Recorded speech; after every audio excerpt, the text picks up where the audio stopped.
செம்ம டயர்டாக இருக்குது. இந்த வெயிலில் போய் பார்சல் எடுத்துகிட்டு வர்றதெல்லாம் எவ்வளோ பெரிய வேலை தெரியுமா? சரி வாங்க அன்பாக்சிங் பண்ணிடலாமா?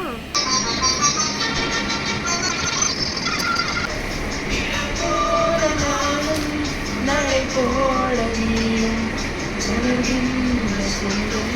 நெடுங்கால பந்தம் உணர்வானம் கூட வீரமாய் மனம் கொண்ட பாசம் கடமாகிறது. வாழும் வாழ்வே உனக்காக தானே மனதோடு நெஞ்சும் ஆனேந்தும் தேவை என்னாலும் சங்கீதம் சந்தோஷமே.